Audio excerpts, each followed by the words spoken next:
The story of Otsuyu and the Peony Lantern is ancient and has a lot of variations. But all of them are just as unsettling, just as quietly disturbing, and all of them will haunt you long after you hear them. The story begins during Obon, an annual Buddhist festival where ancestor spirits return to Earth to visit their relatives. We met a man named Ogiwara and Shinjo. In some versions, he's a samurai. In other versions, he's a student. But in every version, poor Ogiwara's wife has recently died. Ogiwara lives alone in his little house in the countryside, and it gets pretty lonely. So lonely, in fact, that his neighbors can feel the loneliness radiating from his house. Every night, Ogiwara sits out on his porch and watches the world go by, yearning for someone to hold him again. It's so sad, this poor man just wanted some company. But then, on the first night of the 3-day Obon festival, Ogiwara sees a breathtaking woman walking down the street with her servant. The two women have long, silky black hair, eyes that stop you in your tracks, and they're carrying these gorgeous lanterns with little peony flowers printed on them. Ogiwara is totally smitten and goes up to this woman to introduce himself. She tells him her name is Otsuyu. They chat for a bit, and eventually Ogiwara invites Otsuyu to his house. Can you blame him? Finally someone is talking to him. And she happens to be really pretty, so of course he'll do whatever the hell she says. That night they sleep together. It's a kind of one-night stand. Otsuyu leaves as the sun rises, but Ogiwara is ecstatic when Otsuyu actually comes back the next night, along with her servant, carrying that same peony lantern. They sleep together again, and she leaves in the morning. Every night, Otsuyu comes back. That is sketchy as hell. She is a vampire or something. Soon enough, Ogiwara is completely in love with her. She returns night after night for almost a month. Ogiwara stops leaving the house, stops taking care of himself, stops sleeping, and falls head over heels for this woman. Now, Ogiwara is totally fine with this arrangement. He doesn't really care that the rest of his life had fallen by the wayside. He really just wants to see Otsuyu and that beautiful lantern she always carries.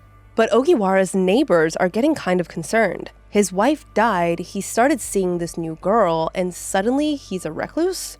They wanted to make sure he was okay. One neighbor in particular was a wise elderly man. Every night he would hear Ogiwara and Otsuyu next door, laughing and singing. But he also saw how Ogiwara had stopped taking care of himself and stopped leaving the house. So one evening, when he's hearing the usual laughter and singing, the old man takes a peek through a hole in the wall of Ogiwara's house. But he doesn't see a beautiful woman. He sees Ogiwara in the arms of a skeleton. He watches as Ogiwara talks to the skeleton as though nothing is wrong, and the skeleton opens its jaw and responds with this horrible, haunting voice. The man is appalled, understandably. The very next morning, he marches over to Ogiwara's house and gives a firm knock on the door. He needs to find out what is going on with his poor neighbor and that spine-chilling scene he witnessed the night before.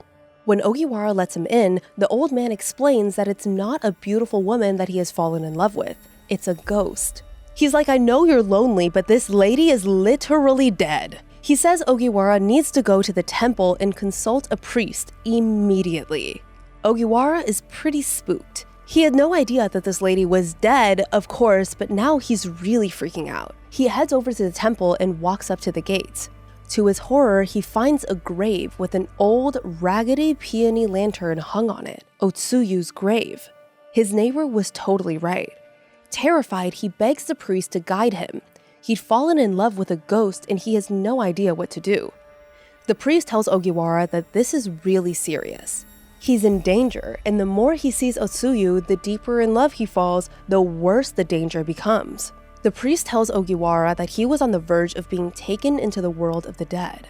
And if Otsuyu was successful in bringing Ogiwara into that world, he would be cursed to become just like her. So the priest gives Ogiwara a magical charm and instructs him to put it on his house. The charm, he explains, will prevent the dead from crossing into the world of the living, so it will repel Otsuyu.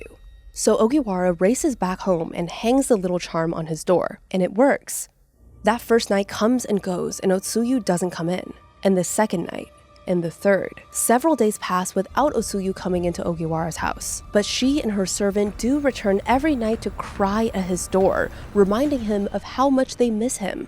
Girl was on a mission. She said, I am not stopping.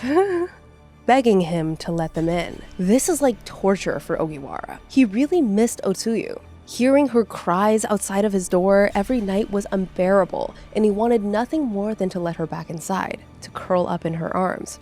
Other people seemed to see her as a haunted apparition, a horrifying skeleton, but Ogiwara still remembered her as the beautiful bachelorette with an intricate peony lantern.